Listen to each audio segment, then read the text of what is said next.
អ្នកណាទៅទូរស័ព្ទមកបាញ់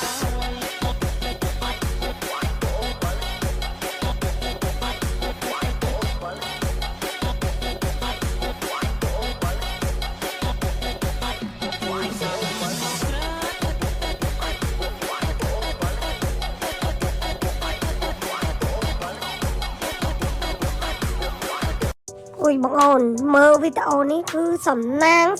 លើសំណាងហ្មងមិនបាញ់ខ្ញុំនិយាយថាសំណាងអត់បងអូនអើយនិយាយមែនខ្ញុំមិនដែលដឹងថាថត់មុខអីល្អរលេចដាក់អត់បានហ្មងមូលហេតុអីអត់ដោយសារថា feedback មិនមែនមួយមិនមែនពីរមិនមែន3គឺវាច្រើនតែមែនតែនហ្មងអញ្ចឹងបងអូនងាយមែនតែនជាមួយនឹងសែនសានធីតាណាអញ្ចឹងបងអូនមុននឹងធ្វើការលាងស្បែកមុខគឺយើងធ្វើការលាងសម្អាតផ្ទៃមុខសិនចឹងបងអូនចាក់ស្ដាយហ្មងហ្នឹងគឺមុខខ្ញុំផ្ទាល់ហ្មងចឹងបងអូនណាដែលចង់បានស្បែកមុខសភ្លឺថ្លាបាត់មុខបាត់ជាប់ឲ្យធ្វើឲ្យស្បែកមុខអលងសាកមួយសែនហ្នឹងសិនអញ្ចឹងបងអូនមុននឹងលាប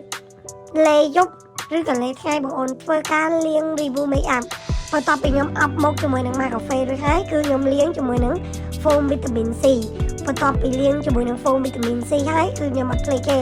ជាមួយនឹង024កូវ័យយើងចិត្តខ្សែអញ្ចឹងបាទហ្នឹងទៅល្អតាណាត់អស់ទេបន្ទាប់ពីលាងរួចហើយយើងប្រើជាមួយនឹង Nine Cream អញ្ចឹង cream ពណ៌លឿងអ្នកដែលមានបញ្ហាជាប់អាចរុយមកខ្មៅមកស្អាប់